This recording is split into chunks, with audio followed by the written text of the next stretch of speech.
Hey everyone, welcome back to Coworker Calamity, the podcast where we unpack the chaos that comes with being young women who have recently entered the quote-unquote real world. My name is Caroline, and today's episode was titled The Star. Please, I'm a star! And once again, I'm joined by my lovely co-host, co-worker, and somebody with bangs. True, I got bangs. Isa. Hello, I got bangs. She got bangs, yo. Hey. Yeah, I didn't do anything with them today, so they look... Dude, this is like, that's me every day. I get very like over it, and I'm just like, alright, I'll just brush it down and hopefully it dries somewhat, okay? Yeah, no, I honestly, when I first got the bangs, I started doing a lot of like product and stuff, but I just don't, I think my hair's immune to product. Like, everyone's like... It could totally be your hair type and stuff. Yeah, it's literally like 1A, like, yeah, straight. I was gonna say straighter, I think it like... But also it could be one of those things too where it's like over time, it like starts to change like the natural makeup of your like scalp and oil and hair and blah blah blah, and then eventually... I get that. It has some, like, it changes it. But, it looks really great. I wish I could see what we look like because I'd be like... Dang. Insert picture. We're also joined by a dog I'm dog sitting, Afi. So if you hear any type of chewing or ripping, that's Afi teething everything I own. Yes, it's not us, I swear. It's not Jordan. It's just us. No, it's Jordan. He's hungry. And next to me is a dog. Jordan! Anyway. Just kidding. Anyway, so today we're going to be adding another episode to our tarot collection, and this one is called The Star. And the star in tarot can stand for a few things. One, it's typically hope and optimism, positivity. It's also about being seen or being like perceived or like kind of entering the spotlight in your life. So I thought it'd be an interesting kind of topic to dive into with us, where we discuss this idea of being perceived by people around us. Mm-hmm. And like relationship with being perceived. I know for me, and I've been kind of working through a lot of this too, where like for a really long time I struggled with the idea of like other people's perception of me, you know, and not only just the physical, like, oh, do I look skinny, do I look fat, do I look gross, do I look pretty, but also just like, I guess the idea of being seen and appreciated, you know, and like people seeing me for how I want to be seen, or noticing, I guess, the different values that I have, versus being misconstrived, I don't know if that's a word, but like misinterpreted, I guess. How do you deal with being, like, this idea of being perceived by people, whether it's strangers, coworkers, people you care about? I was always super insecure with my looks. Like, I never thought I was pretty, and I think that really like affected me to this day. So whenever I'm talking with somebody, I'm super self-conscious about how I look to them. Same, yeah. Right? So that's number one, where I get really nervous about how they see me, because, you know, I to this day, like, I will cover up a blemish with concealer. I will not. Mine is like too, like that, or like when my lips are cracked, or whatever. I have like spit in the corner of my mouth. Yeah. I'm like always touching my face because I feel like I literally like something in my teeth. Yeah, I lack a lot of confidence in that department. So when I talk to people that way, and then also how I'm perceived, I get really nervous that qualities that make me good also make me look bad. Like, for example, I'm extremely opinionated, and I will kind of be the loud one in a situation where others will be quiet, especially like at work on my team. Like, I feel like I will be the one to mention something I don't agree with to the boss while others won't. And, you know, that makes me worried, because it's like, okay, what if I'm actually too it's like now I'm annoying. The combative one. Yeah, now what if I'm the one that always has to like play devil's advocate or whatever it is, and it's like, and I think part of that also kind of comes with being women, where we're kind of expected to like be agreeable or like easy to work with, and you can't be too opinionated because then you're like bossy or you're bitchy or you're whatever, right? Versus like when men do it, it's like, oh, like that's typical man, like he's the boss, you know, whatever it is. And it's just like, no, I totally agree. I feel like women don't get like penalized, or men don't get penalized for that in the same way that women are. But I agree. I have a huge problem with like the being seen like physically too, where I feel like sometimes, and I feel like this is hard to like say without coming off like even egotistical. I mean, because there's definitely like a lack of like confidence. But then there's times where I'm afraid of being like sexualized, I guess, in ways where it's like, okay, maybe the shirt is too tight and like my chest looks too big, and then people are staring at me and like sexualizing me, and then that kind of like makes me feel like I get like fearful, like, in a weird way, where I'm like self-conscious about it. Yeah, like that. Like partially because it's like, what if like a random man tried to attack me because he thought that, but also it's like, what if people think that I'm trying to be like really sexy or like really like get attention, and that bothers me, you know, too, like the idea of like people thinking that I'm trying to get attention, because you're not, and you don't want people thinking that you're and not, nobody wants to be perceived like that either, you know. Right. Yeah, it's tricky to find a balance of not caring what everyone thinks, but in a way that's still acceptable for those around you, right? Like I do think you need to have a little bit of care about what people think, just to maintain a level of I don't know. I think like human decency, right? Like you should have some care because how your actions impact other people. Right. Yeah.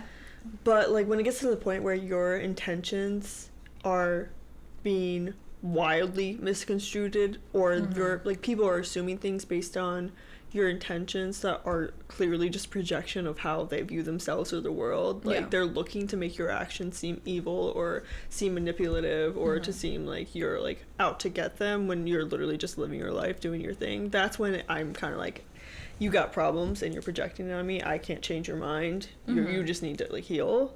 But when it's like, I don't know, I guess like maybe it doesn't matter as much when it's like strangers, because it's like I don't really care if so and so thinks I'm like trying to look hot. But if it's like if my friends think that I'm like going out my way to like do things to hurt them when I'm not, you get anxious about it. No, I'm the same way. I don't get embarrassed really by like public like strangers, right? Like I don't really care about that, but I do definitely care about like the people I know. Like I don't want my image or like how I am to shift negatively, right? Like I don't like that. Obviously no one does. So yeah, it's really scary. It's a scary thing, and I think a lot of it has to do with anxiety as well. Yeah. Right? Like I think when you're typically prone to be more anxious, or you have chronic anxiety or whatever, I think that is a part that plays a major part in you know, the anxiety of, oh, am I this or am I to this, and then you overthink it, and then as a result you probably crash and burn more than you would if you just like, you know, left it alone and didn't focus on it, right? Yeah. And then I hear people say sometimes too, where it's like everyone kind of feels that like everyone's living in their own like head and world, so it's like most of the time if you're thinking other people are thinking about you, it's kind of not egotistical, but it's like a form of like, hey, you gotta remember that everyone's also thinking about themselves, you know? So it's, but then there are times where I hear people like talking mad shit about people and like psychoanalyzing their every little move or like thought, and I'm like, that like that's extreme. And I'm like, at one point I'm like, are they all doing that to me? Right. Like, you know? I get that, yeah. I mean, I am a huge fan of psychoanalyzing. No, so am I, but like I do that a lot. It's like different when it's like somebody who like I feel like it's different though when it's like somebody who's like a fucking like did something fucked up, and you're psychoanalyzing like why they might do that, because maybe they had like a traumatizing past, or you're trying to make sense of the behavior to help you understand them better, versus like it's just like some random person that people like are like, again, like jealous of or something, you know? Yeah. No, I get that. I think yeah, I mean, in terms of dealing with that, I would say that really it's about tackling how you perceive yourself, and I guess kind of figuring out those core qualities that, yeah, I mean, that's probably like the base, you know, like the bottom, like where it starts, right? Because like, if you're worried about what other people think of you, it's because you're feeling like obviously something is wrong like with you're you. feeling that there's a lack thereof. Yeah. So I think a big thing for me is making sure that you're acknowledging, okay, what is something that I'm overly sensitive to, right? And then what is something that I find don't even know. Like how do I connect my insecurities to what others might see, right? Like, why do I think they're going to notice my insecurities, right? And I think, and most of the time they don't. yeah, like I get stuff a lot where people are like, you seem so confident. I'm like, really? Yeah. And like it surprises me that like I get that a lot because I don't feel very confident. Right. Or like when someone's like, oh, you know a lot, and I'm like, really? I'm like, do I? Like, I feel like I'm not. Yeah, but sometimes it's a good thing because it's like, okay, maybe I am the one who's seen myself not accurately, you know? Right. Yeah. I mean, yeah, it's a confidence thing. It's a perception thing. So honestly, in the end, like, it's probably that ladder or that slope of like expertise where like the more of an expert you are, the least you think you are an expert, right? So yeah, it's in life too, like the more you learn you feel like the less you know type thing. And so there's like a known thing, especially like in a practice where, well, like for example, let's do photography, like you're a photographer, and sorry, let me adjust the mic. So you're a photographer, and you just start and you get all the good gear and whatever, and you're taking photos, and you probably take photos for like a year or two, and you think now that you can start booking extremely high-end and really nice photo shoots, and you're paying the premium because, oh, you have a year's experience, you've been taking photos, right? And you're self-taught, you're doing it all yourself, right? You didn't even watch a YouTube video, you're just shooting at whatever and taking a picture and uploading it and doing a little bit of editing and calling it a day, right? You probably think you're the shit. You probably think you're like the most talented photographer out there. And then this person who is a new photographer or whatever, he decides that he's going to go to a conference, and then he finds out that there are people who are, you know, extremely trained, has been doing it for 20 years, and they know how to angle things, they know about composition, they studied, they read books, they've watched YouTube videos, and they're really like diving into the craft. And those people who are doing it for like 20 years will never admit or never price their stuff that high because they don't think that they are worth it, because they still think that they have a lot to learn. And it's a really common thing for artists to kind of be in a position where they're like, well, I'm not an artist because I'm still like learning, and that's kind of like a never ending but that's the thing with like any art, I mean a lot of craft, I would say most, but especially when it comes to like art, I feel like because it's so subjective that you always are learning more. You're never going to master it ever. Yeah, no, like for ever. sure. But there are people who think that they have when they haven't, and then the second you realize that, then you kind of drop in confidence, and then you're kind of creeping your way up and learning, but you'll never ever be as good as you were when you thought you were like at the top. And that's like that like shows there. I mean, because it's an interesting thing about confidence too is there has been like studies done where they like it was like a test that they had for like all people of this like same age group. I forget the age group. It was just like a random like test, and then they told one group that like basically negative stuff. They're like, this is a really hard test, you're not going to do very well. Oof. Then they told the other group, it's the same test for both groups, that they were like, you're really like special, like you guys were picked because you're really special and really smart, and you are like higher up in like the like whatever, and despite like the focus group being like the same people, literally just split randomly into two, and just told those two different things, the people who were like told that they were special did wildly better than the people who were told they weren't. See, and so that goes to show that like your confidence actually affects your output, right? Which is really interesting. See, my anxiety, I would be put in the group, they're like, yeah, you're special. I'll be like, no, I'm not. And then I'm gonna take the test, I'm gonna bomb it because I'm gonna think I'm in the wrong group. No, anyway. See, I feel like you'd be surprised. I feel like you'd be like, maybe I am special. No, I mean, that's true, because there was also like a time in college where everyone was like the professor was showing examples and they were all really shitty, and my first instinct was like, I'm not gonna do that, I'm gonna be better, I'm gonna make mine look really really really good. And yeah, so maybe I do have an ego problem, but I think it's like a line to walk on, like what, because I feel like if it's like egotistical like confidence versus like authentic confidence. When it's like ego based, it's not actually real confidence because it's like coming from a different place. Yeah, it's not coming from it's not coming from the heart. It's coming from like the insecure part of your brain. Versus like true confidence is like not in comparison to other people. It's only coming from yourself and your faith in your abilities. Right. Confidence is very much more of like a self thing. Like you don't. There's no comparison. There's no faking it. Yeah. Right. But ego is something that you can definitely fake. Right. Having a high ego is something that just means like you're so good at bullshitting something that you're gonna get there. Oh. Yeah. What is going on with you? No, yeah. I think it's true. Do you have any like tips or tricks to feel more confident in your life for people who may be listening who are struggling? I would say tips and tricks is to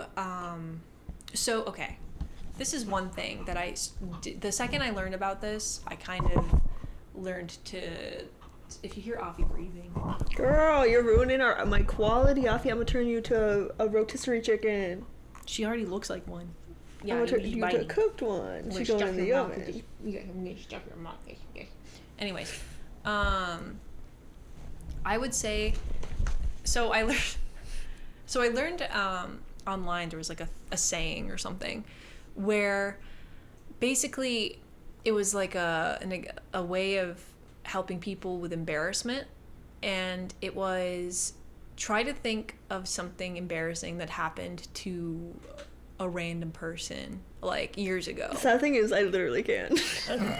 Okay, but like but like it's not like something I'm like thinking of constantly. Right, it's not something that's like making you lose sleep at night because you don't remember. No. Right, but if you just said that, I could probably like same. I wouldn't even be able to remember like the context behind like right, the exactly. Like a lot of the time, like those embarrassing moments where a teacher yelled at you or I never remember any of that. Yeah. Like if you don't remember when it happened to anyone else, right?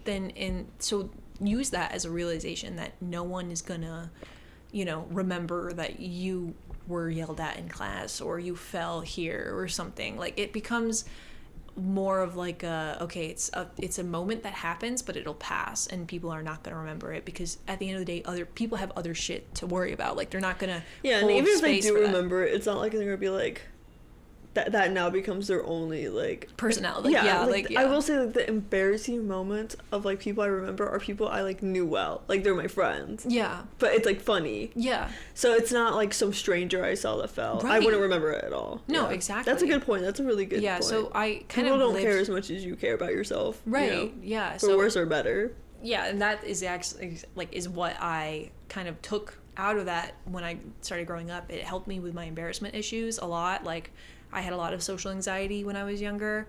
And then also, I realized that who cares if you're awkward or weird in a conversation? Like if someone cares enough about you and is interested in who you are as a person, they're not gonna, one and done, oh, this person was awkward and weird. And if they are, then that's someone you don't even want to be friends with. Like if they think you're weird, Afi is just making the scare. Oh, she's here to attack.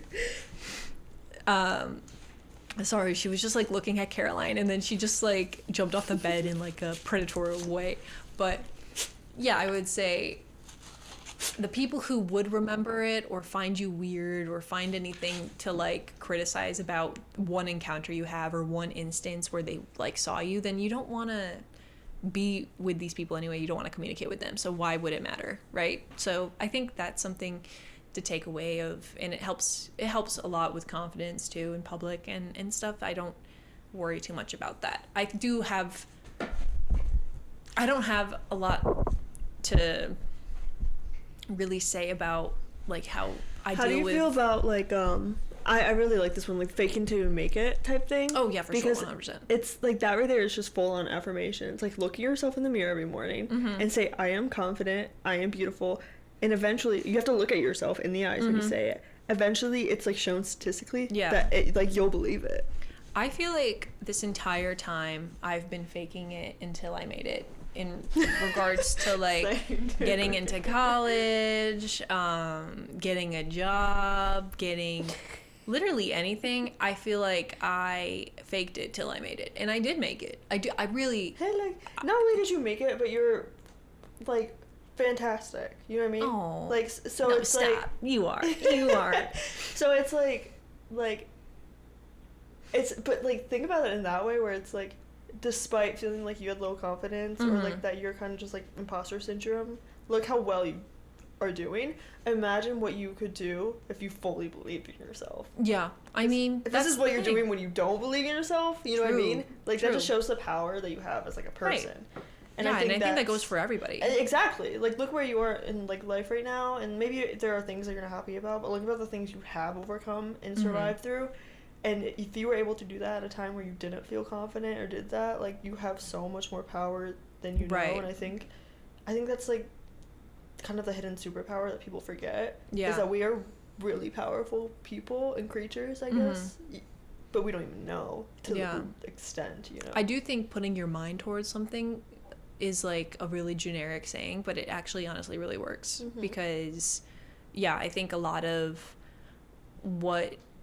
things that you do that leads up to the moment is because you put your mind to it in major ways or even small ways, right? Like getting out of bed in the morning, or, you know, treating yourself to, I don't know, a coffee, and that gave you the energy to go and do something productive. Stuff like that, where it's like the more you pay attention to that, the more you realize that you have all the power and autonomy to do whatever you want or anything you'd like. And so it's important to really just live your life feeling autonomy over it, I guess. Feeling like the choices you have are your choices and not worrying what others will say. I don't know. I like that that outlook on life in regards to that. What is your takeaway from this? What do you live by? I think the biggest motto I've come by is, you know, not everyone's gonna get you. Not everyone's gonna like you. True. And frankly, I don't think people should, because if you're being your authentic self, like truly who you are, and that takes time and it takes a lot of like active, like, I guess, like healing to like kind of tear away all the layers. But if you're actively being who you are authentically, not everyone's gonna like you. And in fact, the people who still need a lot of healing or who have some issues of their own that they need to work through are probably going to be triggered by you behaving that way.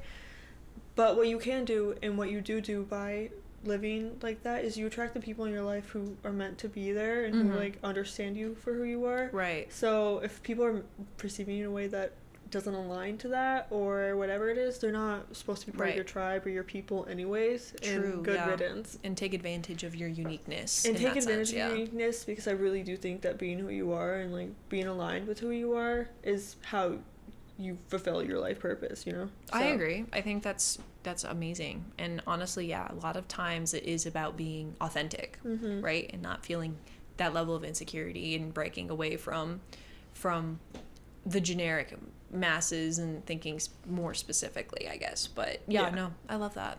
Ugh, we're so wise. We're so wise. We are so profound. We're so tattoos. Profound. Wait, mine says pro, yours says found. Forehead? You profound. That's what's under our bangs. Why do you think we have bangs? I got the bangs to hide a terrible, terrible decision. All right, y'all. Well, thank you for joining us today. If you like this episode, please hit that bell, hit that follow. Follow us on Instagram, TikTok at Coworker Calamity. Leave a hate comment. That's okay, please. I dare you. Anything. Anything. Literally, say anything in the comments. We have, please. And we have new episodes every Wednesday at 10 a.m. Eastern Time. All right, y'all. Bye-bye. Bye. Yay! We did it, our people.